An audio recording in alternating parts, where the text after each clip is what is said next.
Sekarang kan dia masih ada ya, dan masih istilahnya nggak jauh-jauh banget dengan kita ini fasenya. Sehingga kalau saya katakan memori kedalam kan mungkin belum terlalu ya.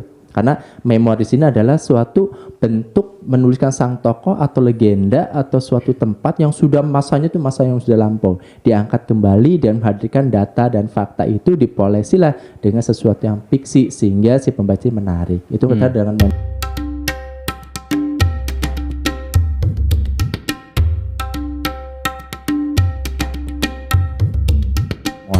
Nah, yang kedua adalah tentang apa? Yang keduanya Sobat Nubar tentang 4 metode penulisan faksi ini adalah kumpulan kisah nyata. Banyak sekali ya. Banyak sekali lah. Nah, yang dengar-dengar katanya mau ada di buku tentang yang itu ya, yang HAM.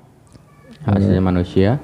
Yang siapa tokohnya, tokoh Munir ya. Munir. Nah, itu katanya mau diangkat juga tentang buku. Seperti walaupun saya belum begitu mengikuti tentang tapi katanya akan diangkat sedang mau dibikin buku gitu ya, buku dan film mungkin seperti itu. Nah, tentang kumpulan kisah nyata juga ini banyak Kang. Kisah nyata tersebut adalah apakah dia berbentuk adalah sebuah sang tokoh. Biasa tokoh ini lebih banyak penggemarnya ya, lebih baik digandrungi. Atau kita misalkan tentang saya pernah baca buku tentang Dewi Sartika itu ya. Nyi Dewi Sartika ini adalah orang wanita sosok yang sangat luar biasa itu ya. Dan saya pernah baca juga tentang Inggit Garnasi yang di Bandung itu yang diabadikan menggunakan nama jalan. Atau saya pernah baca juga tentang Pangeran Diponegoro seperti itu. Dia adalah sesuatu hal dia bisa masuk dalam memoir, bisa juga masuk ke dalam kisah nyatanya beliau yang diangkat seperti itu. Nah, ini ada sebuah kisah-kisah nyata ini saya pernah membaca buku. Itu sesuatu hal dia seorang tokoh dan tokoh tersebut menurut saya pribadi adalah hanya terkait di kalangannya dia. Nah, terus dituliskan. Nah, si penulis ini mengatakan bahwa ini adalah masuk ke dalam ranah nasional. Tapi itu pernah diskusi dengan saya. Tapi saya katakan bahwa ini bukan nasional. Kenapa tidak nasional? Karena yang pertama lembaga atau lingkungan tersebut tidak dikenal oleh banyak halayak. Hanya orang-orang tertentu yang kenal. Yang kedua tokohnya ketika diangkat ini, si tokoh ini adalah memperjuangkan itu tapi dia skupnya adalah skup lokal. Skup daerah saja, tidak dikenal oleh misalkan sampai ke 10 Jawa kenal lah dengan dia, misalnya tidak. Nah, sehingga menurut saya bahwa ini walaupun diangkat sebagai kisah nyata atau mau masuk ke memoir atau istilahnya skupnya adalah sebagai nasional, menurut saya pribadi bahwa ini hanya sebatas biografi belaka, tidak masuk dalam ranah nasional. Kenapa seperti itu? Karena yang namanya nasional ini dia dikenal Kang, minimalnya ketika dia ada di Pulau Jawa, misalnya Jawa Barat, dia dikenal di Jawa Tengah terkenal, di Jawa Timur terkenal, misalkan 10 Jawa dia kenal, baik itu tokohnya ataupun tempatnya. Tapi kalau memang dia hanya di lokalnya saja, bahkan mungkin kalau dia hidup di Jawa Barat dan Jawa Barat itu tidak mengenal dia siapa, hanya orang-orang yang terdahulu yang kenal dia, mungkin ini juga bisa dipertanyakan. Sehingga kalau menurut saya pribadi bahwa tokoh ini jadikan sebagai memoir tidak masuk. Tapi kalau dalam menjadikan sebagai kisah nyata mungkin akan masuk. Untuk siapa? Ya untuk kalangan di sekitar yang mengenal dia. Itu dengan fakta dan lain sebagainya. Kalau untuk kita mungkin kalangan bisa dikasih sama saya. Kang, ini bukunya bagus. Ini buku memoir. Buku tentang kisah nyata yang dipaksikan. Kalangan mungkin bertanya, ini siapa? Kan? Seperti itu. Nah, karena apa? Karena dia tidak terkenal dalam nasional cukupnya. Dia hanya terkenal di daerah di lokalnya. Nah, ini sebagai penulis paksi itu kita harus benar-benar memahami betul apa yang dikatakan memoir, apa yang dikatakan dengan kisah nyata atau nanti ke biografi. Nah, kalau seandainya si ahli warisnya ini atau orang yang mengajukan tentang dia mau dijadikan sebagai buku paksi, bahwa kita harus tahu tentang sejarah sejauh mana dia dikenal. Ya, jangan sampai ketika kita menghadirkan suatu sosok dia adalah memoir misalkan ternyata orang ini tidak dikenal. Nah, nanti kita masuk kemana? Mungkin masuk ke biografi, gitu kan? Ya, jadi 4 metode penulisan faksi ini yang pertama menulis memoir, yang kedua adalah kumpulan kisah nyata, yang ketiga baru ke biografi. Nah, banyaknya adalah biografi kan. biografi itu ditulis pada saat masih hidup tuh sudah meninggal.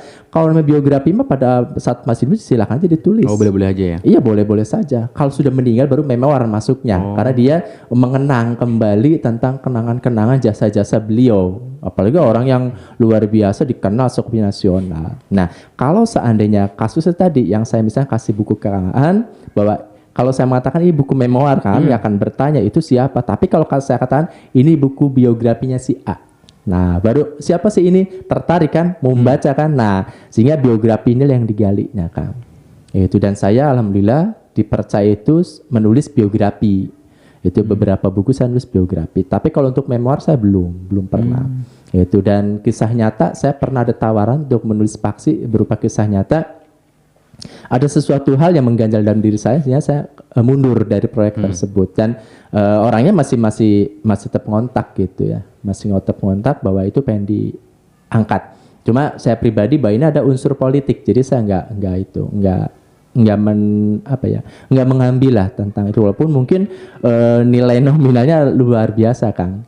Gitu. Karena suka ada tanya berapa sih jasanya dari seorang ghostwriter di faksi ya. Itu ya luar biasa. Kalau seandainya kita mau bukaan itu ya ugal-ugalan ya.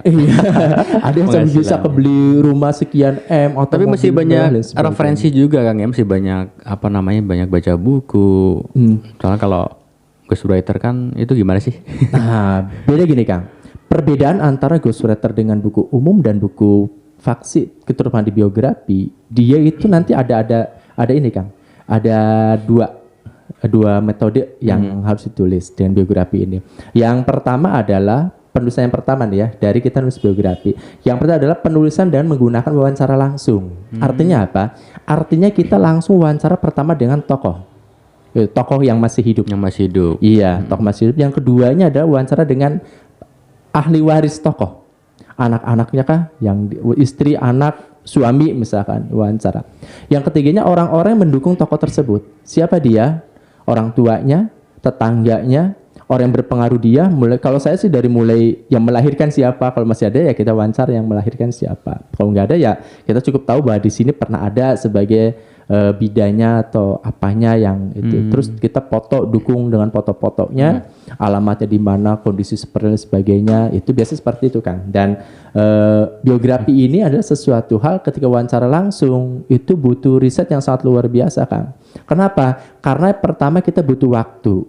Itu. Yang keduanya itu transportasi yang sangat jauh. Karena yang mesti datang langsung. Iya, karena kan untuk itu Kang, riset tentang riset, tempat. Ya. Iya, itu bisa tentang video call sekarang udah digital kan. Itu untuk riset tempat. Karena saya itu menulis biografi sang tokoh saja itu sampai 1 tahun lebih ya.